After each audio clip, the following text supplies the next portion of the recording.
అందరికీ నమస్కారం. సాధారణంగా మనకి వేదాల సారమంతా ఉపనిషత్తుల్లో ఉంది అంటారు. కొంతమంది ఉపనిషత్తుల సారమంతా భగవద్గీతలో ఉంది అంటారు. అంటే ఉపనిషత్తులు అంటే ఏంటి? వేదాల సారం జోలికి మనం వెళ్లకుండా ఆ సారమంతా ఉపనిషత్తులో ఉంది కాబట్టి అసలు ఉపనిషత్తులు అంటే ఏంటి, ఎన్ని రకాల ఉపనిషత్తులు ఉన్నాయి, ఈ విషయాల గురించి ప్రొఫెసర్ మసన చెన్నప్ప గారు మనతో ఉన్నారు. వారిని అడిగి తెలుసుకుందాం. సార్ నమస్తే అండి. నమస్తే అండి. సార్, ఉపనిషత్తులు ఈ పదం వినగానే మనకి చాలా పెద్ద పదంలా కనిపిస్తూ ఉంటుంది. ఉపనిషత్తులు అంటే ఏంటి సార్? వేదాల తర్వాత ఉపనిషత్తులను పండితులు విద్వాంసులు పేర్కొంటూ ఉంటారు, ఆధ్యాత్మికవేత్తలు ఎక్కువగా.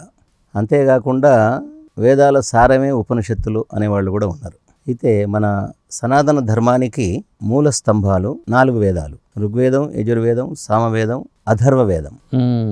తర్వాత పట్టుగొమ్మలు ఏంటివి అంటే సనాతన ధర్మానికి ఉపనిషత్తులు. ఓకే. ఉపనిషత్తు అంటే ఏమిటి? చాలా గంభీరమైన అర్థం ఉంది ఇందులో. గంభీరమైన అర్థమే ఉంది. ఉపనిషత్ 3 శబ్దాలు ఉన్నాయి ఇందులో. ఉపశబ్దం, నీ అనే శబ్దం, తర్వాత షత్ శబ్దం. అవును. ఉప అంటే సమీపంలో, నీ అంటే బాగుగా, షత్ అంటే షట్ అంటే కూర్చోవడం, స్థితి అన్నమాట. స్థితికి సంబంధించింది. అంటే సమీపంలో బాగుగా కూర్చొనుట అని దీని యొక్క అర్థం. మరి దేనికి సమీపంలో కూర్చుంటే బాగుగా కూర్చోవాలి అనే ప్రశ్న ఉద్భవిస్తుంది. దేనికి సమీపంలో బాగుగా కూర్చోవాలనో దానిని తెలియజేసేదే ఉపనిషత్తు. ఉపనిషద్యతే ప్రాప్యతే బ్రహ్మ విద్య అనేనా అని ఉపనిషత్తు అనే పదానికి నిర్వచనం, యాస్కుడిచ్చినటువంటి నిర్వచనం అన్నమాట ఇది. అంటే గురువుగారు ఏ విద్య ద్వారా శిష్యుణ్ణి తెలుసుకొనదగినటువంటి వాడు, ప్రపంచంలో తెలుసుకొనదగినవాడు భగవంతుడు, పరమేశ్వరుడు. కాబట్టి ఏ విద్య ద్వారా గురువు శిష్యుణ్ణి పరబ్రహ్మకు సమీపంలో కూర్చొనేటట్టు చేస్తాడో ఆ విద్యకే ఉపనిషత్తు అని పేరు. ఓకే. కాబట్టి ఇక్కడ గురువు వచ్చినాడు, శిష్యుడు వచ్చాడు, పరబ్రహ్మ వచ్చాడు, తర్వాత పరబ్రహ్మ వచ్చాడు. ఈ ఉపనిషత్తు ఏమిటి అంటే బ్రహ్మ విద్య. ఉపనిషత్తుకు మరొక పేరు ఏమిటి అంటే బ్రహ్మ విద్య అని పేరు. బ్రహ్మజ్ఞానం అన్నమాట. ఆ బ్రహ్మజ్ఞానం అనే పదానికి కూడా పరబ్రహ్మకు సంబంధించిన జ్ఞానం కావచ్చు, గొప్ప జ్ఞానం అనే అర్థం కూడా కావచ్చు. ఈ విధంగా మనం ఉపనిషత్తు అనే పదాన్ని నిర్వచించవచ్చు, దాని యొక్క అర్థాన్ని కూడా ఈ విధంగా మనం తెలుసుకోవచ్చు. ఓకే. ఎన్ని ఉపనిషత్తులు మొత్తం? మనకు బహుశా వేలాది ఉపనిషత్తులు ఉన్నాయి. అయితే భారత్ అనే పాశ్చాత్యుడు ఆయన 250 ఉపనిషత్తులను పేర్కొన్నాడు ఆయన. ఓకే. పాశ్చాత్యుడు. తర్వాత ఒక ఉపనిషత్తు మనకు ముక్తకోపనిషత్తు ఉంది. అందులో 108 ఉపనిషత్తుల పేర్లు ఉన్నాయి మనకు స్పష్టంగా. అయితే ఈ ఉపనిషత్తుల్లో మనకు ప్రధానంగా మనం 10, 11 లేదా 12 ఉపనిషత్తులు మాత్రమే అధ్యయనం చేస్తూ ఉన్నాం, లోకంలో ప్రచారం చేస్తూ ఉన్నాం. ఎందుకంటే శంకరుల వారు ఏం చేశారంటే తాను భాష్యం రాయడానికి ఆయన ప్రస్థానత్రయాన్ని గ్రహించాడు. ఈ ప్రస్థానత్రయం అంటే 3 ఉన్నాయి. అవి 3 మార్గాలు అన్నమాట. అవి 1 బ్రహ్మసూత్రాలు, 2 ఉపనిషత్తులు, 3 భగవద్గీత. ఓకే. ఆయన తన అద్వైత వాదానికి అనుకూలంగా ఆయన భాష్యాన్ని రాసే సందర్భంలో ఆయన భగవద్గీతతో పాటు బ్రహ్మసూత్రాలతో పాటు ఆయన చేసిన పని ఏమిటంటే ఉపనిషత్తులను కూడా గ్రహించాడు. అప్పుడు ఆ ఉపనిషత్తులను ఆయన 10 ఎక్కువగా తీసుకున్నాడు ఆయన. 10 ఉపనిషత్తులు కాబట్టి దశోపనిషత్తులు అంటారు. కానీ లోకంలో అనేకమైన ఉపనిషత్తులు ఉన్నాయి. నేను శుకోపనిషత్తు అనే ఒక ఉపనిషత్తును కూడా నేను రచించాను నేను. అయితే అది ఆధ్యాత్మిక విషయాలతో కూడుకున్నది కాదు. కానీ ఉపనిషత్తు అంటే తప్పకుండా అందులో బ్రహ్మ విద్య ఉండాలి, ఆధ్యాత్మిక నేపథ్యం తప్పకుండా ఉండాలి. అట్లా మనకు 10 ఉపనిషత్తులు. ఈ 10 ఉపనిషత్తులు ఏమిటి అంటే ఈశావాస్యోపనిషత్తు, కేనోపనిషత్తు, కఠోపనిషత్తు, ఈశ కేన కట ప్రశ్నోపనిషత్తు, ముండకోపనిషత్తు, మాండోక్యోపనిషత్తు, ఐతరేయోపనిషత్తు, తైత్రీయోపనిషత్తు, ఛాందోగ్యోపనిషత్తు, బృహదారణ్యకోపనిషత్తు. ఓకే. ఇది చిన్న ఉపనిషత్తు మనకు మాండూక్యోపనిషత్తు. దీంట్లో 12 వాక్యాలే ఉంటాయి. మాండూక్యోపనిషత్తులో వాక్యాలే ఉంటాయి. అందులో మండూకం అనే పదం నుంచి వచ్చిందండి ఇది. మండూక అక్కడ మండూకం అనే పదం నుంచి వచ్చింది. కానీ మండూకం అంటే కప్ప. ఏమి మనం ఒక జన్మ నుంచి మరొక జన్మకు ప్రయాణం చేస్తున్నటువంటి కప్పల మనం జంపింగ్ అన్నమాట. ఒక జన్మ నుంచి మరొక జన్మకు చేసే ఈ జంపింగ్ను దృష్టిలో పెట్టుకొని అది మాండూక్యోపనిషత్తు ఉన్నది. అయితే ఈ జంపింగ్ పోవడానికి ఆ మాండూక్యోపనిషత్తులో మనకు అనేకమైన విషయాలు మాండూక్యోపనిషత్తులో మనకు ఓంకారం యొక్క ప్రశస్తి ఉంటుంది. అందులో ఓంకారం యొక్క ప్రశస్తి ఉంటుంది ఎక్కువగా. ఓంకారాన్ని ఆశ్రయిస్తే ఈ జంపింగ్ ఉండదు అని అందులో చెప్తాడు. అయితే ఇక్కడ ఈశావాస్యోపనిషత్తు ఏదైతే ఉందో ఇది మంత్రోపనిషత్తు అంటారు.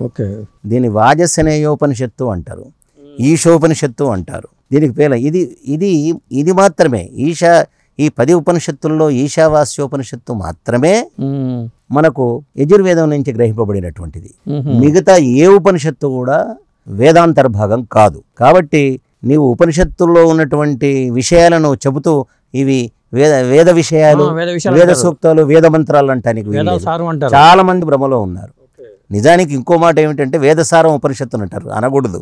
వేదసారం అనకూడదు, వేదమే సారం. వేద సారం అంటే వేదంలో పిప్పి ఒకటి ఉన్నది, దాన్ని పక్కన పెట్టి సారాన్ని మాత్రమే ఉపనిషత్తుల్లో గ్రహించారనే ఒక అర్థం వస్తుంది. వేరే అర్థం వస్తుంది. అది లేదది. ఉపనిషత్తులు మొత్తం సారభూతమైనవి, సత్య విద్యల గ్రంథం. అందులో ప్రతి పదం కూడా స్వరభంగం కూడా కాకూడదు, స్వరభంగం కూడా కాదు. స్వరప్రధానము సామవేదము, స్వరమెదానికి గొప్ప ప్రాణము, స్వరమెనెంగిన ఋత్విజుండగు స్వరమెరుంగుము. స్వరప్రధానమైనటువంటిది సామవేద, అన్ని వేదాలు కూడా. తర్వాత ఈ 10 వేదాలు ఉన్నాయే, ఈ 10 ఉపనిషత్తులు ఉన్నాయే, ఇందులో ఒక్కొక్క ఉపనిషత్తు దేని నుంచి వచ్చిందనేది గ్రహిస్తే మనకు ఏ ఉపనిషత్తు వేదానికి సంబంధించింది, ఏ వేదానికి సంబంధించిందో తెలుస్తుంది. కానీ వేదాంతర్భాగంలో అంటే యజుర్వేదంలో 40 అధ్యాయాలు ఉన్నాయి. 40 అధ్యాయాల్లో 40వ అధ్యాయం ఏదైతే ఉన్నదో, అంటే చివరి అధ్యాయం ఏదైతే ఉన్నదో అది ఈశ శబ్దం చేత మొదలవుతుంది. కాబట్టి దాన్ని ఈశోపనిషత్తు లేక ఈశావాస్యోపనిషత్తు అన్నారు. అందులో 17 మంత్రములు ఉన్నాయి, 17 మంత్రాలే ఉన్నాయి అందులోపల. 18వ మంత్రాన్ని కూడా వీళ్ళు చేర్చారు. ఎందుకంటే 18 సంఖ్య అంటే 1, 8, 9 బాగుంటుందని. పూర్ణమిదం అన్నారు. ఇది పూర్ణమిదం అనేది ఇది బృహదారణ్యకోపనిషత్తులో 6వ అధ్యాయంలో మొదట ఉన్నటువంటి మంత్రం. ఇది శ్లోకం అనండి, మంత్రం అనండి. అంటే చాలా వరకు ఏమైపోయిందంటే అంతా వేదంలో ఉన్నాయో అనే ఏది మన కన్యాశుల్కంలో గురజాడ అప్పారావు గారు ఆ మాటల్లో మనకు అంటారు కదా, అందాయందంలో ఉన్నాయని. కానీ అన్నీ వేదంలో లేకపోవచ్చు, కానీ వేదంలో ఉన్నాయి మాత్రం సత్యమే, సత్యకథనాలే. ఏవి కూడా అసత్య కథనాలు అందులో ఉండవు. ఇందులో ముఖ్యంగా ఈశావాస్యోపనిషత్తు యజుర్వేదం నుంచి వచ్చింది. తర్వాత కేనోపనిషత్తు సామవేదం నుంచి వచ్చింది. తర్వాత కఠోపనిషత్తు యజుర్వేదం నుంచి వచ్చింది. తర్వాత ప్రశ్నోపనిషత్తు అథర్వవేదం నుంచి వచ్చింది. ముండకోపనిషత్తు అథర్వవేదం నుంచి వచ్చింది. మాండూక్యోపనిషత్తు అథర్వవేదం నుంచి వచ్చింది. తర్వాత ఐతరేయోపనిషత్తు ఋగ్వేదం నుంచి వచ్చింది. తర్వాత తైత్తిరోపనిషత్తు మళ్ళీ యజుర్వేదం నుంచి వచ్చింది. అంటే యజుర్వేదం నుంచి వచ్చిందంటే యజుర్వేదం ఆధారంగా సంబంధించింది అన్నమాట ఇక్కడ నేను చెప్పేది. చాందోగ్యోపనిషత్తు సామవేదానికి సంబంధించింది. బృహదారణ్యకోపనిషత్తు యజుర్వేదానికి సంబంధించింది. ఇట్లా మనకు వేదంలో ఉన్నటువంటి విషయాలు ఇందులో చెప్పబడతాయి. ఈ చెప్పబడే అంశాలు కూడా చాలా గమ్మత్తుగా ఉంటాయి. ఇవి చర్చాపూర్వకంగా ఉంటాయి, సంభాషణాపూర్వకంగా ఉంటాయి, ప్రశ్నోత్తర పద్ధతిలో ఉంటాయి, కథారూపకంగా ఉంటాయి, అనేక రకాలుగా అన్నమాట. ఇందులో మొత్తం మీద గమ్మత్తు ఏమిటంటే ఏ భగవద్గీతలో మనం ప్రశ్నోత్తర పద్ధతిలో ఉన్నటువంటి శ్లోకాలను గమనిస్తామో అలాంటి ప్రశ్నోత్తర పద్ధతి అన్ని ఉపనిషత్తుల్లో మనకు కనిపిస్తుంది. ఒక ఈశావాస్యోపనిషత్తు తప్ప మిగతా ఉపనిషత్తులన్నిట్లో కూడా ప్రశ్నోత్తర పద్ధతి అన్నమాట. శిష్యుడు అడుగుతాడు, గురువు చెప్తుంటారు. ఈ విధంగా మనకు ఉపనిషత్తులు వీటికి సంబంధించినటువంటివి ఉన్నాయి. అంటే ప్రతి మనిషి వీటిని తెలుసుకోవాల్సిన అవసరం ఎందుకు అంటే 84 లక్షల జీవ జాతుల్లో మానవ జన్మ ఉత్తమమైనటువంటిది. ఇప్పుడు తెలుసుకునే తగిన దాన్ని తెలుసుకోకపోతే ఇంకెప్పుడు తెలుసుకోలేము మనం. ఏదో చిన్నప్పుడు అంటాం కదా, చదువుకునే విద్యలు ఏమున్నాయో అవి చదువుకోవాలి. తర్వాత గృహస్థ జీవనం గడిపేటప్పుడు సుఖపడేటప్పుడు సుఖపడాలి. వానప్రస్థం ఒక్కొక్క ఆశ్రమంలో ఏం చేయాలనో అది ఉంది కదా. అట్లాగా మానవ జన్మకు ఏమిటి అంటే సంసారం అనే వృక్షానికి మోక్షం ఫలం అంటారు. మోక్షం ఫలం అన్నమాట. ముఖ్యంగా అంటే ఇది సుఖదుఖ పూరితమైనటువంటిది. ఇది అంటే సుఖదుఖ మిశ్రితమైనటువంటిది మన జీవనం. కాబట్టి ఈ సుఖాల నుంచి ఈ సుఖదుఖాలకు అతీతంగా వ్యవహరించవలసినటువంటి స్థితి మానవుడు అలవర్చుకోవాలి. దాన్నే స్థితప్రజ్ఞుడు అంటాం. కాబట్టి మనిషికి స్థితప్రజ్ఞత్వం రావాలి అంటే తప్పకుండా అంటే ఈ ద్వంద్వములను అధిగమించి తన జీవితాన్ని చక్కగా ముందుకు సాగించాలి అంటే మనం తప్పకుండా ఉపనిషత్తులను అధ్యయనం చేయవలసిందే. ఈ జ్ఞానం మనకు రావలసిందే. జ్ఞానం ఎందుకంటే ఒకటే మాట సాంఖ్యదర్శనకారుడు చెప్తాడు, జ్ఞానాను ముక్తి అంటాడు ఆయన. జ్ఞానం వల్ల ముక్తి లభిస్తుంది అన్నాడు. కాబట్టి జ్ఞానం దేనివల్ల లభిస్తుంది? మనకు ప్రధానంగా వేదం వల్ల లభిస్తుంది. అదే వేదం అంటేనే జ్ఞానం. వేదం ఏం చేస్తుంది? ఒక జ్ఞానాన్ని మనకు అందిస్తుంది. ఆ జ్ఞానాన్ని కథాపూర్వకంగా కానీ లేకపోతే సంభాషణపూర్వకంగా కానీ ప్రశ్నోత్తర పద్ధతిలో కానీ ఉపనిషత్తులు మనకు అందిస్తున్నాయి. మనకు అదే జ్ఞానం, వేదజ్ఞానం. వేదం అంటే బ్రహ్మజ్ఞానమే. అది బ్రహ్మజ్ఞానం అంటే మన వాళ్ళు ఏమనుకున్నారంటే కేవలం బ్రహ్మ మాత్రమే ఉన్నాడేమో, అతనికి సంబంధించిన జ్ఞానమే అనుకున్నారు. కాదది. ఎందుకు ప్రపంచ జ్ఞానం కూడా ఉంది. భగవద్గీతలో కృష్ణుడు అర్జునుతో మాట్లాడుతున్నప్పుడు జ్ఞాన విజ్ఞాన తృప్తాత్మ అంటాడు. అర్జున, నువ్వు జ్ఞాన విజ్ఞానముల చేత తృప్తి పొందినవాడవు కా అంటాడు. అక్కడ జ్ఞానం అంటే ఈశ్వర సంబంధమైన జ్ఞానం, భగవంతునికి సంబంధించిన జ్ఞానం. విజ్ఞానం అంటే ప్రపంచానికి సంబంధించిన జ్ఞానం. ఇక్కడ ఈ రెండు ఉన్నాయి. ఈ రెండు జ్ఞానాలు ఉన్నాయి. అనేక జ్ఞానం అంటే ఏదైనా వస్తు జ్ఞానం కావచ్చు, ఏమండి, వస్తు జ్ఞానం కావచ్చు, దాని స్వభావానికి సంబంధించిన జ్ఞానం కావచ్చు కదా. ప్రపంచంలో అనేక ఇప్పుడు మనకు సబ్జెక్ట్స్ ఉన్నాయి చాలా. మనం చదువుకునే సమయం లోపల ఒకటికి సైన్స్, ఒకటిది కామర్స్, ఒకటిది ఆర్ట్స్, ఇట్లా ఒకటి ఇంజనీరింగ్, ఒకటి మెడిసిన్. ఈ విధంగా రకరకాలైనటువంటి జ్ఞానాలు లోకంలో ఉన్నాయి మనకు. అయితే ఇక్కడ జీవిత లక్ష్యం ఏమిటి అంటే జీవితానికి పరమావధి, పరమ లక్ష్యం ఏమిటి? నిజానికి భగవంతుణ్ణి తెలుసుకోవడం. అల్టిమేట్ భగవంతుని తెలుసుకోవడం అన్నమాట. కాబట్టి ఆ భగవంతుణ్ణి తెలుసుకోవడానికి ఇవి మార్గాలుగా ఉపయోగపడతాయి. అందుకే వేదాల తర్వాత వేదాలు తెలిసేటట్టు చేస్తాయి, ఉపనిషత్తులు ఆ తెలిసిన దాని దగ్గర కూర్చొనేటట్టు చేస్తాయి, దర్శనములు ఏవైతే ఉన్నాయో దాన్ని దర్శింపజేస్తాయి. వాటి యొక్క గొప్పతనం అన్నమాట. అందుకే వేదాలకు ఉపనిషత్తులకు దర్శనాలకు అవినాభా సంబంధం ఉంది, విడదీయరాని సంబంధం ఉంది, వ్యతిరేకత లేదు. చాలామందికి వేదాలు ఒకటి చెప్తాయి, ఉపనిషత్తులు ఒకటి చెప్తాయి, దర్శనాలు ఒకటి చెప్తాయి అని అంటుంటారు. కానీ లేదు, సమన్వయం ఉందన్నమాట. పురాణాలకు వేదాలకు చాలా వైరుధ్యం ఉంది, ఉపనిషత్తులకు పురాణాలకు వైరుధ్యం ఉంది, దర్శన గ్రంథాలకు పురాణాలకు వైరుధ్యం ఉంది. కానీ వేదాలకు ఉపనిషత్తులకు దర్శనాలకు వైరుధ్యం అనేది లేదు. ముందుల ముఖ్యంగా దీంట్లో మనకు అనేకమైన ఒక బ్రహ్మ విద్యనే కాదు, ఒక పరమాత్మకు సంబంధించినటువంటి విషయాలే కాదు, మనకు ఆధ్యాత్మికత అంటే బుద్ధిని పరమాత్మ వైపు మళ్లించడం అన్నమాట. దాంట్లో గురువు యొక్క శిక్షణ వల్ల మన యొక్క మనస్సును పరమాత్మ యందు లగ్నం చేయడం అన్నమాట. ఆ మార్గమే ఆధ్యాత్మిక మార్గం అంటాం. ఆ మార్గంలోకి తీసుకొని ఆ మార్గం ఇందులో ఉంటుంది.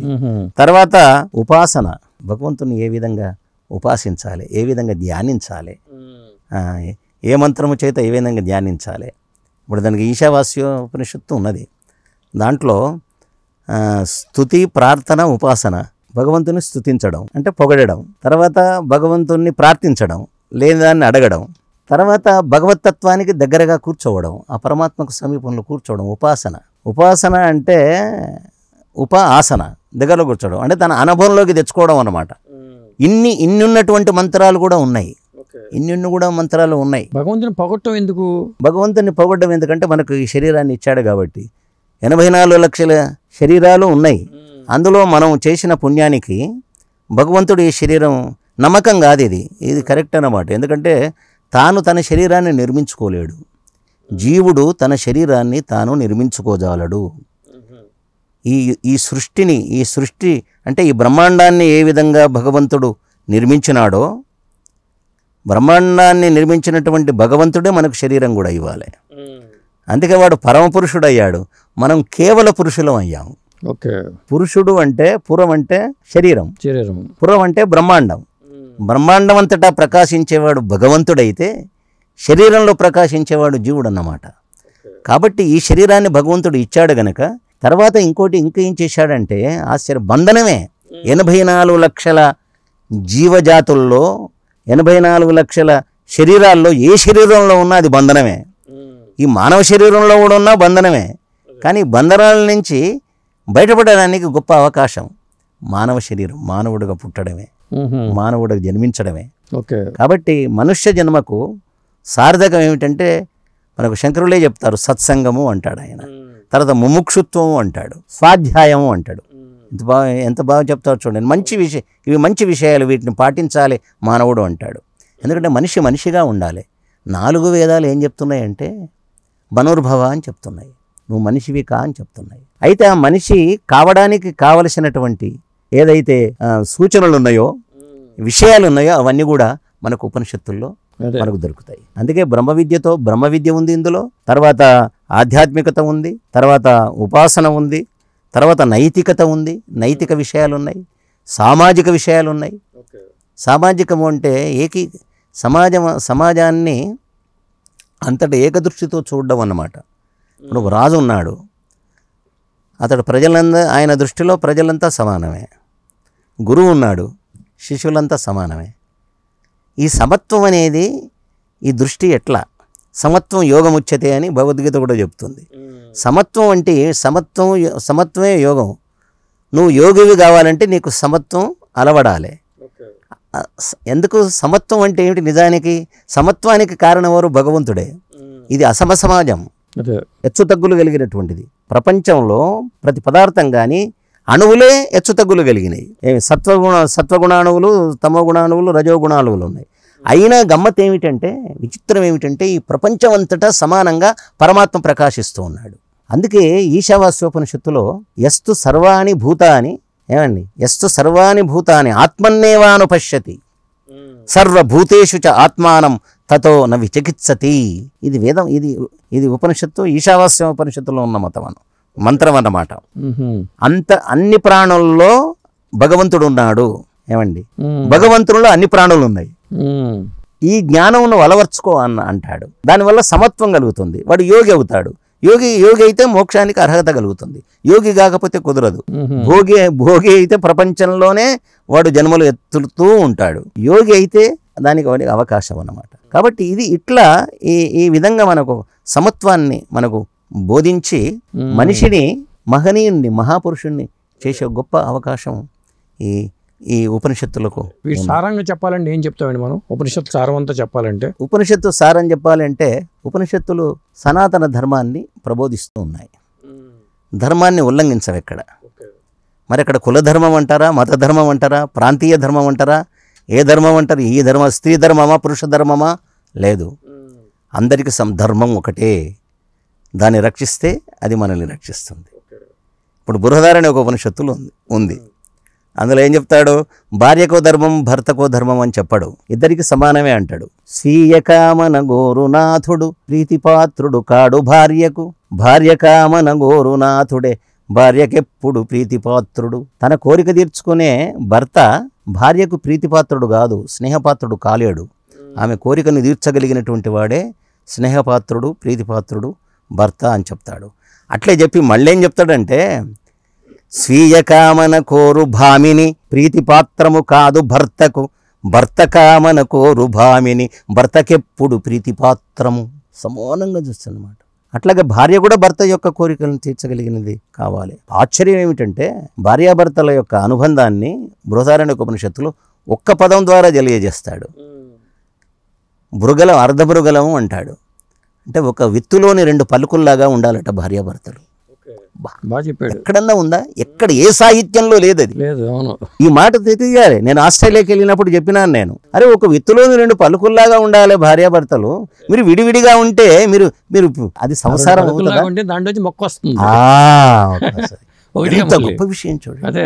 కాబట్టి అక్కడ ఉపనిషత్తు ఏం చెప్తుంది? ఉపనిషత్తు యొక్క మర్యాద ఏమిటి అంటే, సనాతన ధర్మాన్ని నిలబెడుతుంది. ధర్మం ఏంటి? దాంపత్య ధర్మం. ఇది ఒక్కటే మాట వల్ల దాంపత్య ధర్మం చెప్తుంది. ఈ విధంగా అతిథి అంటాడు జీవుణ్ణి. బృహదారణ్యక ఉపనిషత్తులో, కఠోపనిషత్తులో అతిథి అంటాడు. అతిథి యొక్క ధర్మమా? అతిథి ఏమిటి? అతిథి అంటే ఒక ఇంటి నుంచి ఇంకో ఇంటికి వెళ్ళి ఆహారాన్ని స్వీకరించేవాడని అర్థం వస్తుంది. దాన్ని అంటే జీవునికి అతిథి అని పేరు అన్నమాట. కానీ నువ్వు అతిథివి కావద్దు, అతిథివి కావద్దు, నువ్వు మోక్షాన్ని పొందడానికి అర్హుడవు కావాలని చెప్తుంది. దాంట్లో చాలా విషయాలు అక్కడ దాంట్లో. ఇప్పుడు దాంట్లో సనాతన ధర్మంలో ఆశ్రమాలు ఉన్నాయి. ఏ విధంగా? బ్రహ్మచర్యాశ్రమానికి సంబంధించిన విషయాలన్నీ కఠోపనిషత్తులో మనకు కనిపిస్తాయి బాగా. అతిథి మర్యాదలు అందులో కనిపిస్తాయి.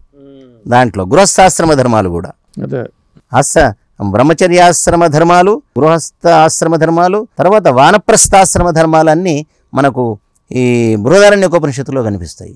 సన్యాసాశ్రమ ధర్మాలు కూడా, అంటే ఆశ్రమ ధర్మాలు చాలా ముఖ్యమైనటువంటివి. ఏ ఆశ్రమంలో ఏ ధర్మాన్ని నిర్వహించాలనో చక్కగా సూటిగా మనకు ఈ ఉపనిషత్తులు చెబుతూ ఉంటాయి. ఈ విధంగా మనకు అంటే సనాతన అని ఎందుకు పెట్టారు? సనాతనం ఎందుకు చెప్పినారంటే వేదం సనాతనం ఎప్పుడు ఉండి ఏ సృష్టి కాలంలో మళ్ళీ భగవంతుడు సృష్టి చేసి ఇంకా మళ్ళీ సృష్టిస్తే ఆ వేదం అట్లాగే ఉంటుంది. సృష్టి చేసి మళ్ళీ సూర్యుని సృష్టిస్తే ఈ సూర్యునిలాగానే మళ్ళీ ఇలాగే ఉంటాడు. సూర్యాచంద్రమసౌధాత ఓ మంత్రం ఉంది. సూర్యాచంద్రమసౌధాత యథాపూర్వమకల్పయత్ దివంచ పృథివీంచ అంతరిక్షమతో స్వహ. భగవంతుడట ఈ సృష్టిలో ఏం చేశాడంటే ఇదివరకు సృష్టిలో లాగానే సూర్యుడిని, చంద్రుణ్ణి, భూమిని, పంచభూతాలను, ఈ యొక్క మానవ శరీరాలను ఈ విధంగా తయారు చేశాడు అని ఈ మంత్రం చెప్తుంది అన్నమాట. అయితే భగవంతుడు సనాతనుడు, ఎప్పుడూ ఉండేవాడు. వేదం సనాతనం, ధర్మం కూడా సనాతనమే. ఎందుకంటే నువ్వు ఎక్కడికి వెళ్ళినా ధర్మం అంటే నువ్వు చేసిన ధర్మం ఏదైతే ఉన్నదో, ధర్మం అంటే సత్కర్మనే, నిజానికి పుణ్యం. ధర్మం అంటే పుణ్యం అంటాం మనం కదా. దీంట్లో ఏం చెప్తాడు బృహదారణ్యకోపనిషత్తులో? ధర్మానికి సత్యం అంటాడు, సత్యం ఒక ధర్మం అంటాడు. అంటే ధరించేది ధర్మం, వరించేది వర్ణం. ఇవి రెండు చాలా ముఖ్యమైన ఉంటాలు. నేను క్షత్రువుని అంటాడు, అంటే నువ్వు పుట్టుకతో క్షత్రియుడు ఓడు కాదు. ఎందుకంటే ఉపనిషత్తులు ఏం చెప్తాయంటే పుట్టగానే మనుజుడెవ్వడు పండితుండై ఉండనేరడు, స్వీయ కర్మల చేత ఆతని పేరు నిర్ణయమగుచునుండును. ఓకే. ఉపనిషత్తులు ఏం చెప్తాయంటే బ్రాహ్మణ వర్ణం నువ్వు వరించిందగింది. బ్రాహ్మణం వర్ణం, అది వర్ణం అనే కులము వేరు, వృత్తిని బట్టి కులం వచ్చింది ఈరోజు. కానీ వరిస్తే అది వర్ణం, ధరిస్తే అది ధర్మం అన్నమాట. అది ఇక్కడ. కాబట్టి నువ్వు బ్రాహ్మణుడవు నువ్వు కావాలి, పుట్టుకతో బ్రాహ్మణుడవు కాదని చెప్తుంది ఉపనిషత్తు. నో, పుట్టిన తర్వాత నువ్వు చేసే కర్మలను బట్టి నువ్వు బ్రాహ్మణుడు అవుతావు. నువ్వు చేసే కర్మను బట్టి నువ్వు క్షత్రియుడు అవుతావు. నువ్వు చేసిన పనిని బట్టి వైశ్యుడు అవుతావు. నువ్వు చేసిన పనిని బట్టి శూద్రుడు అవుతావు. అవేం తప్పేం కాదు. ఇక్కడ బ్రాహ్మణుడు అంటే ఎక్కువ, శూద్రుడు అంటే తక్కువ అనే భావన ఎక్కడ అందులో లేదు, ఎక్కడ ఉపనిషత్తుల్లో ఉండవు. దాంట్లో అక్కడ గురువులు కూడా శిష్యులను ఎవరైనా అంటే ఇప్పుడు చాందోగ్య ఉపనిషత్తులో మనకు సత్యకామని కథ ఉంది. సత్యకామని జాబాలి కథ. ఏది అతడు గురువుగారు పిల్లలకు ఉపనయనం చేస్తున్న సందర్భంలో సత్యకాముడు అక్కడికి వెళ్ళి, హారిద్రుముతుడు ఆయన పేరు, హారిద్రుముతుడు అనే గురువు అన్నమాట. వెళ్ళి నాకు కూడా ఉపనయనం చేయమనంటే నీ గోత్రం తెలుసుకొని రమ్మంటాడు. అంటే మీ తండ్రి ఎవరో తెలుసుకొని రమ్మంటాడు. తల్లిని అడిగితే నిన్ను ఎవరి వల్ల నేను కన్నానో నాకే తెలియదు నాయన, కానీ ఆ రోజుల్లో సంతానాన్ని, గర్భస్థ శిశువుల్ని ఈ రోజుల్లో అలాగే ఇష్టం లేకపోతే ఏమి చంపడం ఇలాంటివి లేవు కనుక నేను రక్షించుకున్నాను, నీకు సత్యకాముడని పేరు పెట్టాను, ఈ విషయం చెప్పు అంటే గురువుగారితో చెప్తాడు. అరే నువ్వు ఎంత సత్యం చెప్పినావు, ఎంత బాగా చెప్పినావు, నువ్వెవడవైతే నాకేమిటి ఏమి కదా, నీ వాక్కు సత్యం కాబట్టి నేను శిష్యునిగా చేసుకుంటానని అతన్ని శిష్యునిగా చేసుకొని అతనికి గొప్ప విద్య చేస్తాడు. అతడు ఎంత గొప్పవాడు అవుతాడంటే ఆ గురువుగారికి ఉన్న శిష్యుల కంటే ఇతడు గురువు అయిన తర్వాత ఇతనికైన శిష్యులు చాలామంది ఉంటారు, వందల మంది, వేల మంది ఉంటారు. ఇది సత్యకాముని యొక్క కథ అన్నమాట. కాబట్టి కులానికి ప్రాధాన్యం లేదు, అసలు కులాలు లేవు, వర్ణమే ఉంది, వర్ణ వ్యవస్థ.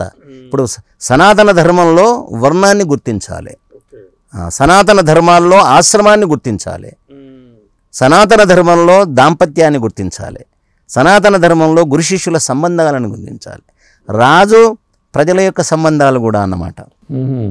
రాజు ఎలా ఉండాలి, ప్రజలు ఎలా ఉండాలి, ఈ మానవ ఇవన్నీ కూడా మానవ సంబంధాలు.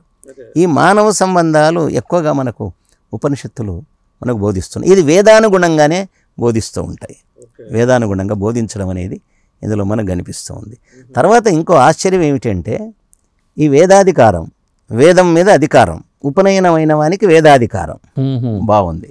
ఉపనయన సందర్భంలో 8 ఏళ్లకు 10 ఏళ్లకు అతనికి ఉపనయనం చేస్తారు, జంధ్యం వేస్తారు, గాయత్రిని ఉపదేశిస్తారు, వేదాన్ని బోధిస్తారు. ఉపనయనం పొందినటువంటి వాడికి వేదాధికారం ఉంది. కానీ బ్రహ్మోపదేశం ఉందే, వేదోపదేశమేమో ఉపనయనమైన వానికి, కానీ బ్రహ్మోపదేశం ఉందే అది ఎవడైనా కావచ్చు, ఏ జాతి కానీ ఏ కులం ఎవడైనా కావచ్చు, స్త్రీ కావచ్చు పురుషుడు కావచ్చు, అసలు భేదం లేదన్నమాట. ఎవరికైనా బ్రహ్మోపదేశం చేయొచ్చు. ఎందుకంటే వాడు బ్రహ్మను తెలుసుకుంటే కదా మోక్షం వచ్చేది. ఏ సమయంలోనైనా అది రావడానికి అవకాశం ఉంది. తర్వాత పురుషులు మాత్రమే బ్రహ్మవేత్తలు అంటానికి వీల్లేదు. జనకుని సభలో గార్గి అనే అమ్మాయి యాజ్ఞవల్కుని బ్రహ్మవేత్తగా నిర్ణయిస్తుంది. ఒక అమ్మాయి జనకుని సభలో యాజ్ఞవల్కుని వందల మంది వేల మంది ఉన్నటువంటి పండితుల మధ్యన యాజ్ఞవల్కుని ఆ విధంగా నిర్ణయిస్తుంది. కాబట్టి అక్కడ బ్రహ్మవేత్తలు కేవలం పురుషులే అంటానికి వీల్లేదు. ఇప్పుడు అప్పుడప్పుడు అంటుంటారు స్త్రీలు చాలా అన్యాయం పాలయ్యారు. సనాతన ధర్మం ఇద్దరికి ఈక్వలే, ఇద్దరికి సమానమే. సనాతన ధర్మం పురుషునికి ఎంతనో స్త్రీకి అంతనే. స్త్రీ పురుషుని ఉద్ధరణకు ధర్మం ఏ విధంగా తోడ్పడ్డదో స్త్రీ ఉద్ధరణకు కూడా ధర్మం ఆ విధంగానే తోడ్పడ్డది. ఇంకో ఆశ్చర్యకరమైన విషయం ఏమిటంటే యాజ్ఞవల్కుడు సన్యాసాశ్రమంలో ప్రవేశిద్దామని ఆయన భార్యకి చెప్పిపోవాలి కదా, భార్య అంగీకారం. కాబట్టి ఆయన మైత్రేయితో అంటాడు, నేను సన్యాసాశ్రమంలో నేను ప్రవేశించాలనుకుంటున్నాను. ఎందుకు అని అంటుంది. ఎందుకంటే మోక్షార్థినయ్యి అంటాడు ఆయన సూటిగా.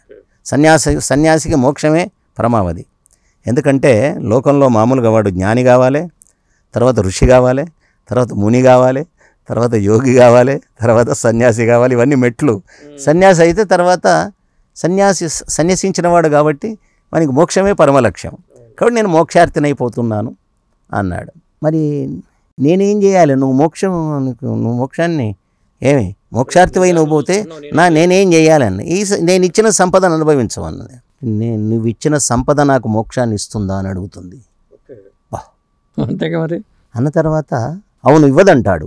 ఏ సంపద కూడా మోక్ష సంపదతో సమానము కాదు అని యాజ్ఞవల్క్యుడు మైత్రేయితో చెప్తాడు. తర్వాత మళ్ళీ మోక్షానికి మీరే అర్హులా, పురుషులే అర్హులా, మేము అర్హులం కాదా, మోక్షం ఎట్టొస్తుంది చెప్పండి అంటే అప్పుడు యాజ్ఞవల్క్యుడు అంటాడు, ఆయన చాలా చక్కగా ఏంటంటే ఆత్మవారే అంటే ఆయన ఏమంటాడు, ఆత్మను తెలుసుకో అంటాడు.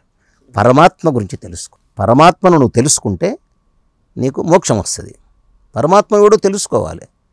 నువ్వు జీవాత్మవు, నేను జీవాత్మ, మనమంతా అన్నమాట. పరమాత్మను గురించి తెలుసుకోకపోతే కుదరదు. అది ఏమే వాడిని తెలుసుకోవాలి, వాడిని చేరాలి, వాడిని ప్రసన్నం చేసుకోవాలి అని ఆయన ఒక మాట చెప్తాడు. చాలా సింపుల్. ఆత్మవారే శ్రోతవ్యో, ఆత్మవారే ద్రష్టవ్యో, శ్రోతవ్యో, మంతవ్యో, నిధిధ్యాస అంటాడు. చాలా సింపుల్ అనమాట. ఒక కొటేషన్ ఇది, చాలా మంచిది. అది నీకు మోక్షాన్ని కావాలంటే ఆత్మను దర్శించాలి. ఇక్కడ దర్శించాలంటే తెలుసుకోవాలి, దర్శించాలి. ఆత్మదర్శనం కావాలి నీకు, తప్పదే. ఆత్మదర్శనం కావాలంటే నువ్వేం చేయాలి? శ్రోతవ్య, పెద్దలు చెప్పింది వినాలి. శ్రోతవ్యో మంతవ్యో అన్నాడు, దాన్ని ఆలోచించాలి, అది కరెక్టా కాదా. పెద్దలు చెప్పింది. ఈయన పరమాత్మ గురించి చెప్తున్నాడు, అవునా కాదా? ఇప్పుడేమో అందరికీ ఒక్కొక్కరికి ఒక్కొక్క దేవుడు అయ్యిండు, ఒక్కొక్కరికి ఒక్కొక్క ఇలవేల్పు, ఒక్కొక్కరికి ఒక్కొక్క దేవత ఉన్నారా. మా మిత్రుడు మల్లికార్జున రెడ్డి అని ఉన్నాడు. ఆయన సార్ దేవుడు అంటే దేవదేవుడు సార్ అన్నాడు. చాలా నాకు ఆనందం కలిగించింది. దేవశబ్దానికి దేవతలు అని అర్థం. దేవతలకు దేవత ఎవరు?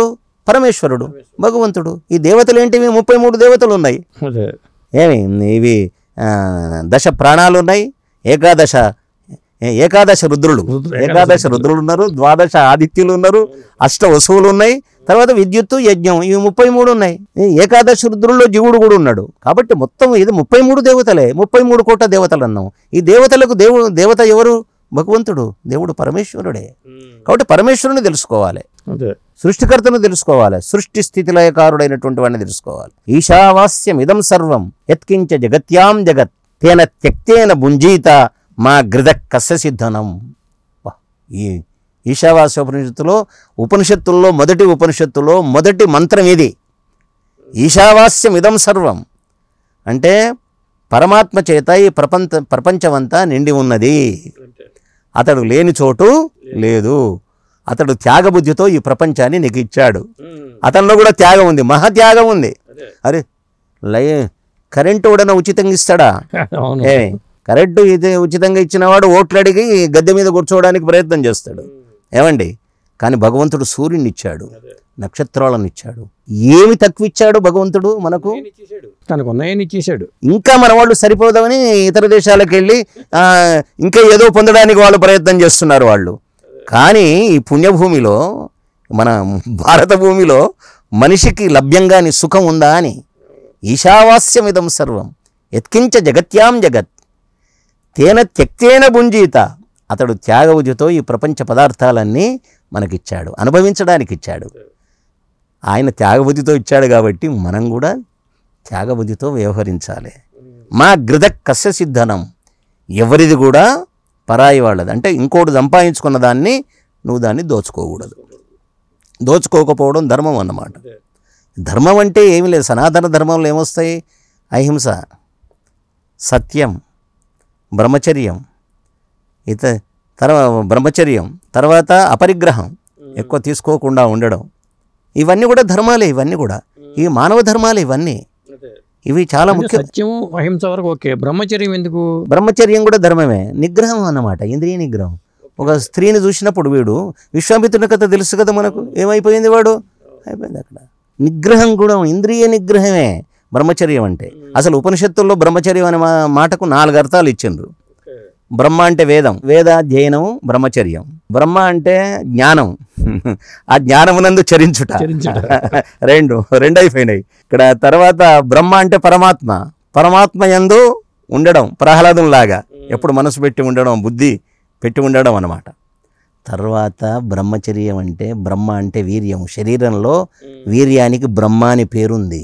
అది గొప్పది కాబట్టి దాన్ని రక్షించుకోవాలి. వీర్యరక్షణ. బ్రహ్మచర్యం అంటే వీర్యరక్షణ అన్నమాట. చూడండి, వీర్యరక్షణ చేస్తున్న వానికి నిగ్రహశక్తి ఉంటేనే వీర్యరక్షణ అవుతుంది. నిగ్రహం ఉండాలి తప్పకుండా దీనికి. కాబట్టి ఇట్లా మనకు మీరు అడిగిన దానికి అహింస పరమధర్మం అన్నారు. అహింస పరమధర్మం అన్నాడు ఆయన. బుద్ధుడు కూడా పరమధర్మం. అది ఎక్కడి నుంచి తీసుకున్నాడు? పతంజలి యోగ దర్శనంలో 8 అంగాల్లో, యోగానికి ఉన్న 8 అంగాల్లో మొదటి అంగం యమములైతే అందులో మొదటి పదం, మొదటి ధర్మం ఏదైతే ఉందో అక్కడి నుంచి తీసుకున్నాడు ఆయన. ఎవడైనా సరే ప్రపంచంలో ఎంత మేధావి కానీ, పండితుడు కానీ, విద్వాంసుడు కానీ, యోగి కానీ ఎవరైనా ఈ భారతీయ సనాతన గ్రంథమైనటువంటి వేదం కానీ, ఉపనిషత్తులు కానీ, దర్శన గ్రంథాల నుంచి తీసుకోవలసిందే. కాబట్టి ఇక్కడ అహింస, సత్యం పలకడం, ధర్మం. అది సత్యమే ధర్మము, ధర్మమే సత్యమని వచింపవలయును. సత్యమే ధర్మము, ధర్మమే సత్యమని భావించవలయును. సత్యమును వచించువానిని ధర్మపరుడని తెలియవలయును అంటాడు. సత్యాన్ని కూడా ధరించాలి, నాలుక యందు ధరించాలి. మనం అన్నామే ధరిస్తే ధర్మం అని, ధరించాలి దాన్ని తప్పకుండా. నాలుక సత్యాన్ని ధరిస్తే అది ధర్మం అవుతుంది. శరీరం, మనస్సు కానీ, శరీరం కానీ అహింసను ధరిస్తే అది ధర్మం అవుతుంది. అట్లే బ్రహ్మచర్యం, అపరిగ్రహం, దోచుకోకుండా ఉండడం, దాచుకోకుండా ఉండడం, ఈ ధర్మాలు. ఇప్పుడు నిజానికి చెప్పాలంటే హింస చేసేవాళ్ళు శిక్షలకు గురి అవుతున్నారు, అబద్ధాలు ఆడేవాళ్ళు కూడా శిక్షలకు గురి అవుతున్నారు, సాక్షులను కూడా ఓసారి జైల్లో పెట్టే విధానం మనం చూస్తున్నాం. తర్వాత దొంగతనం చేసేవాళ్ళు శిక్షలకు గురవుతున్నారు. తర్వాత వ్యభిచరించేవాళ్ళు ఎవరైతే ఉన్నారో వాళ్ళు శిక్షలకు గురవుతున్నారు. తర్వాత ఎక్కువ దాచుకున్న వాళ్ళు, దోచుకున్న వాళ్ళు ఇద్దరు కూడా అధర్మానికి పాల్పడుతున్న వాళ్ళే. కాబట్టి ఏది ధర్మమో మన మన మన వేదములు, ఉపనిషత్తులు ధర్మం చెప్పినాయి. ధర్మం అంటే ముఖ్యంగా ఉపనిషత్తుల ప్రకారం యతో అభ్యుదయ నిశ్రేయస సిద్ధి స ధర్మ. చక్కని నిర్వచనం అన్నమాట. నువ్వు ఏ పని చేస్తే నీకు ఈ లోకంలో సుఖం కలుగుతుందో, మళ్ళీ జన్మెత్తితే ఆ లోకంలో సుఖం కలుగుతుందో, తర్వాత మోక్షం కూడా నీకు అందజేస్తుందో అదే ధర్మము అన్నాడు. ఎంత దూరం పోయింది చూడండి ధర్మం. ఇప్పుడు మామూలుగా వీళ్లకు అభ్యుదయవాదులు ఉంటారు కొంతమంది, మాది అభ్యుదయం, అభ్యుదయ కవిత్వం రాస్తాం, అభ్యుదయవాదులం మేము అనేవాళ్ళు ఉన్నారే. వాళ్ళకి అభ్యుదయవాదులకు కేవలం ఇహలోక సుఖమే కావాలి. కానీ ఇక్కడ ఏదో ఇక్కడ అభ్యుదయం అంటే అయ్యి కాముష్ముఖ సుఖం. చూడండి, ఉపనిషత్తులు ఇచ్చినటువంటి పదం ఏమిటి అంటే ఇహలోక సుఖం, పరలోక సుఖం. ఈ రెండు లోకాల్లో పొందే సుఖానికి అభ్యుదయం అని పేరు. కానీ ఇప్పుడు మనం ప్రాక్టికల్గా ఏమైపోయింది, మన సాహిత్యంలో అభ్యుదయం అంటే ఈ లోక సుఖమే, ఈ లోకానికి సంబంధించింది. కానీ ఇహపరలోక సుఖం ఏదైతుందో అది అభ్యుదయం. కేవలం అభ్యుదయకారకమైందే కాదు ధర్మము, మోక్షానికి కూడా అది కారణం కావాలి, మోక్షాన్ని కూడా ఇవ్వాలి. అదే ధర్మము అన్నారు. అదే సనాతన ధర్మం, అదే సనాతన ధర్మం. అది ఎల్లప్పుడూ ఉంటుంది ఎవరికైనా కానీ. ధర్మం అందరికీ ఒకటే అన్నమాట. ఒక దేశం మీద మరొక దేశం దాడి చేస్తే, అధర్మంగా చేస్తే అది అధర్మం అవుతుంది. ఒక దేశం ఆపదలో ఉన్నప్పుడు ఇంకో దేశం సహాయపడితే అది ధర్మం అవుతుంది కదా. ఎందుకంటే భగవంతుడు, నేను మా గురువుగారిని అడిగాను నేను, ధర్మం మనిషికైనా దేవునికి కూడా ఉంటుందని. మనిషికే అని చెప్పిండు. ఓకే, దేవునికి అవసరం లేదు. ధర్మాన్ని పాటించవలసింది మనమే. మనం కర్మ చేస్తే కార్మికులం అవుతాం, ధర్మాన్ని తెలుసుకొని నడిస్తే ధార్మికులం అవుతాం. కాబట్టి ధార్మికులు కాకపోతే ఆధ్యాత్మికంగా వాళ్ళు ఎదగజాలరు, వాళ్ళు ముముక్షువులు కాలేరు. కాబట్టి ఉపనిషత్తులను నా చేత ఆయన చదివించడానికి అదే కారణం అన్నమాట. ఇట్లా ఉపనిషత్తుల్లో మనకు నైతికత ఉంది, సామాజిక సమరసత ఉంది, తర్వాత ఆధ్యాత్మికత ఉంది, తర్వాత బ్రహ్మ విద్య అని మనం మొదలే చెప్పుకున్నాం. తర్వాత ఇంకా ఇందులో త్యాగశీలత, చాలా త్యాగశీలత అన్నమాట. ఇంతంత కాదు, ఎక్కడ చూసినా కానీ ఆ త్యాగబుద్ధి ఇందులో మనకు అనిపిస్తూ ఉంది. ఎందుకండి బ్రహ్మోపదేశము, నేను అన్నానే, ఏ వయసులో ఉన్న వాడికైనా ఎవరికైనా బ్రహ్మోపదేశం చేయొచ్చు చెప్పాము. ఇప్పుడు కూడా మనం పీఠాధిపతుల దగ్గరికి వెళ్తే వాళ్ళు బ్రహ్మోపదేశం చేస్తారు. ఇప్పుడు కూడా అందుకే చేస్తారు. వాళ్ళు నీకు ఉపనయనం అయిందా కాదా అని అడగరు వాళ్ళు. జనకుడు బ్రహ్మోపదేశం చేశాడు, జనకునికి యాజ్ఞవల్కుడు బ్రహ్మోపదేశం చేశాడు. అప్పుడు జనకుడు ఏం చేశాడు, తన విదేహ రాజ్యాన్ని మొత్తం ఆయనకు అర్పించేశాడు. ఎంత త్యాగశీలత! అసలు సన్యాసము అంటే త్యాగము అన్నమాట. ఓకే, కాదా? త్యాగం కాదా? ఆ త్యాగం ఎక్కడి నుంచి రావాలి? చిన్నప్పటి నుంచి రావాలి. పిల్లవాడు బ్రహ్మచారిగా ఉన్నప్పుడే త్యాగం రావాలి. ఈశావాస్యమిదం సర్వం, భగవంతుడు అంతటా ఉన్నాడు, అతడు లేని చోటు లేదు, అతడు చూస్తూ ఉన్నాడు, సర్వసాక్షి. అతడు త్యాగబుద్ధితో మనకి ప్రపంచ పదార్థాలు మనకిచ్చినాడు, మనం చేసే కర్మలను బట్టి మనకిస్తాడు ఆయన. కాబట్టి మనం ఇతరుల వస్తువులను దొంగిలించకూడదు. ఒక్క మంత్రం చాలండి పాఠ్యగ్రంథంలో ఉంటే. వాడు 10వ తరగతి చదువుతాడు, వాడు ఇంటర్మీడియట్ చదువుతాడు, డిగ్రీ చదువుతాడు, పీజీ చదువుతాడు, అన్నీ చదువుతాడు వాడు. కానీ సనాతన ధర్మానికి సంబంధించిన ఈ వేదంలో ఉన్నటువంటి ఉపనిషత్తులో గురించి మీరు అడిగారు కాబట్టి నేను చెప్తున్నాను. ఈ 100 ఉపనిషత్తుల్లో 10 ఉపనిషత్తుల్లో మొదటి ఉపనిషత్తులో మొదటి ఏదైతే మంత్రం ఉందో అది ఎంత బాగా చెప్తుందండి. మాగ్రద కస్య సిద్ధనం అంటే ఏమిటి? కొట్టి తినకు, పెట్టి తిను అని అర్థం. ఓకే, ఇది ధర్మం అన్నమాట, ఇది సనాతన ధర్మం అన్నమాట. అది అందుకే భారతీయులు రాజులు కూడా పూర్వకాలంలో శరణని వచ్చిన భీకర శత్రువునైన ప్రీతి గావగవలయున్ ధర్మాపరుల తెరంగిది ఇరువుగా సరిగావు దీనికి ఏ ధర్మంబుల్. భారతంలో ఉంది ఇది. శరణని వచ్చిన వాడిని అన్నమాట, శరణని వస్తే వాడు ఎంత దుర్మార్గుడైనా కూడా. కాబట్టి ఆ త్యాగశీలతను ఈ ఉపనిషత్తులో. కానీ ఇప్పుడు కొట్టి తినేవాళ్ళు ఎక్కువైపోయారు కదండి, పెట్టి తినేవాళ్ళు. అంతే, కొట్టి తినేవాళ్ళు ఎక్కువైపోయినారు, పెట్టి తినేవాళ్ళు తక్కువైపోయినారు. ఇప్పుడు కష్టపడే వాళ్ళు కూడా తక్కువైపోయినారు. ఇప్పుడు బృహదారణ్యక ఉపనిషత్తు ఉంది, దాంట్లో మానవులు 4 రకాలుగా ఉంటారట. కష్టపడుతూ బ్రతుకునొక్కడు. నేను దాన్ని తెలుగులో అనువదించిన. నేను ఉపనిషత్తులు అన్నీ కూడా 9 ఉపనిషత్ సప్తాహాలు నిర్వహించిన, 9 సార్లు 7 రోజుల చొప్పున. తర్వాత శివగిరికి కూడా వెళ్ళి, శివగిరి క్షేత్రానికి వెళ్ళి కూడా చేసినాను, చిత్తూరుకి వెళ్ళి, తర్వాత కంకిపాడుకి వెళ్ళి చేశాను. అని చాలా చోట్ల నేను చేస్తూ ఉన్నాను. దీంట్లో ఈ బృహదారణ్యక ఉపనిషత్తులో మానవులు 4 రకాలుగా ఉంటారట.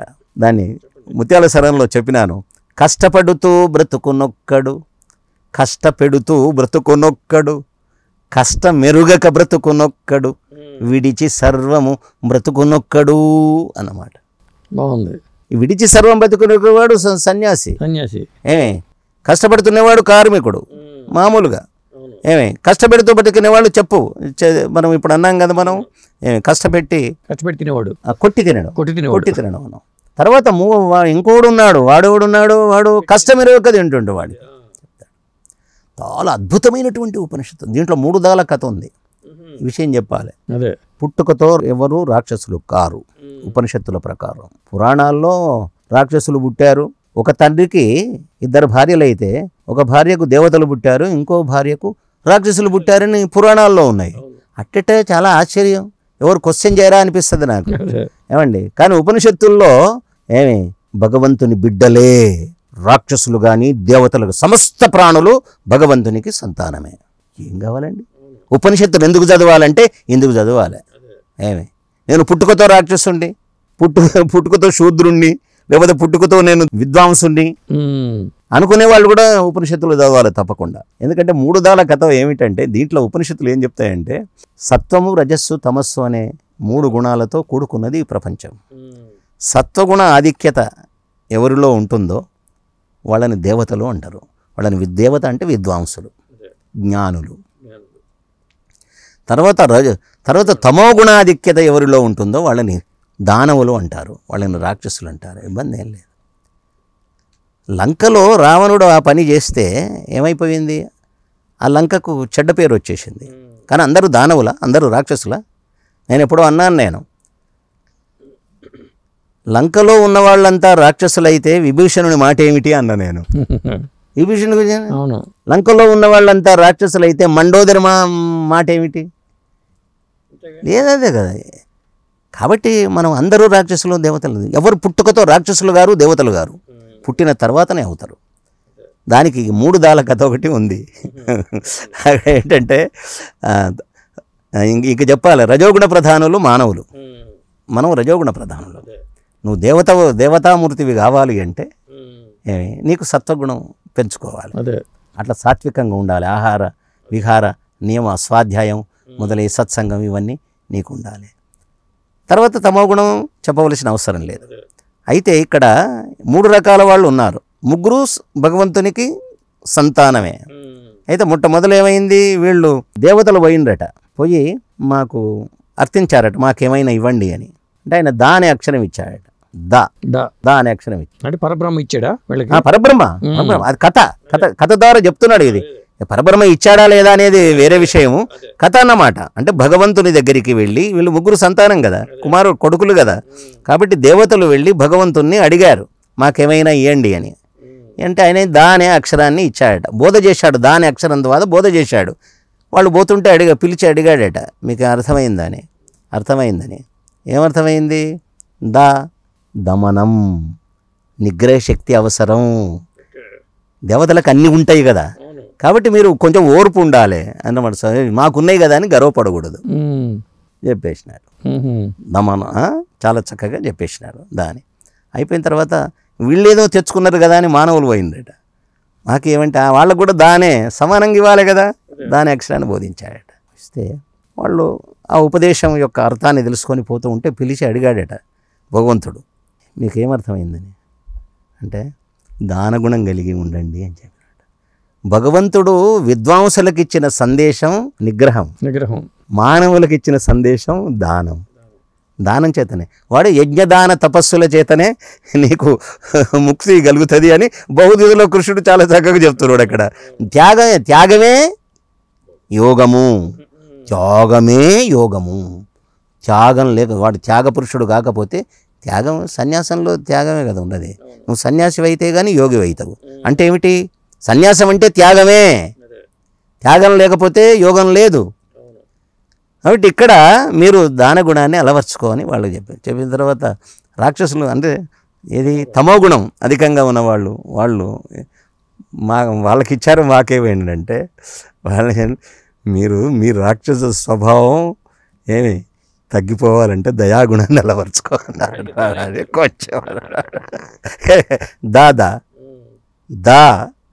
దా అంటే దయ, దా అంటే దానం, దా అంటే దమనం. ఈ దద్దాలు ఉన్నాయే అని వాడు ఉపనిషత్కారుడు ఏమంటా అంటే, ఇప్పటికీ మేఘాలట ఇవి విన్నాయట. ప్రజాపతి వీళ్ళకి చెప్తుంటే మేఘాలు విని ద అని ఇప్పటికే అవి శబ్దిస్తున్నవి అని చెబుతాడు. ఎంత లోకోత్తరమైన విషయం చూడండి. వినండి ఒకసారి, మేఘాలు ఏం చెప్తున్నాయో, చుక్కలు ఏం చేస్తున్నాయో, సూర్యుడు ఏం చేస్తున్నాడో, చంద్రుడు ఏం చేస్తున్నాడో, గాలి ఏం చేస్తుందో, పల్లం ఏం చేస్తుందో. గాలి పల్లం ఒదిగి ఉండమంటుంది, గాలి నడవం అని ఉంటుంది. తర్వాత ఏమంటుంది, వెలుగు నువ్వు పైకి భాషించు అని చెప్తుంది. అంటే ఎత్తుకు ఎదుగు ప్రజ్వలి అభ్యుదయాన్ని పొందని చెప్తుంది. కాబట్టి ఇక్కడ పంచభూతాలను చూసి మనం నేర్చుకోవాలి. త్రిగుణాత్మకమైంది ఈ ప్రపంచం. కాబట్టి ఈ త్రిగుణాత్మకమైన ప్రపంచంలో మన అందరూ మానవులంతా సమానమే, ఎవరికి ఏమి. కాబట్టి సమత్వాన్ని ఉపనిషత్తులు బోధిస్తాయి. సమత్వం కూడా ధర్మమే, సమానంగా అందరినీ సమానంగా భావించడం. మనది ఏమైపోయిందంటే అనేకమైనటువంటి వ్యత్యాసాలు మరి విద్య వల్ల వచ్చినాయా? బహుశా బ్రహ్మ విద్య, ఉపనిషత్తు విద్య లోపించడం వల్లనే ఈ అజ్ఞానం అనేది ఎక్కువగా అవిద్య, బ్రహ్మ విద్య లోపించడం వల్లనే అవిద్య అనేది ఎక్కువ వ్యాప్తి చెందింది. నేను ఉపనిషత్తుల గురించి విషయాలు చెప్పాను, కానీ బ్రహ్మ విద్య గురించి చాలా ఈశ్వర సంబంధమైనటువంటి విచారం ఏదైతే ఉన్నదో చాలా అన్ని ఉపనిషత్తుల్లో చాలా అద్భుతంగా ఉందన్నమాట. దాని గురించి ఎప్పుడైనా బ్రహ్మ విద్య గురించి మనం ఒకసారి మాట్లాడుకుందాం. ఈ అవకాశం ఇచ్చినందుకు మీకు నా నమస్కారాలు. నమస్తే.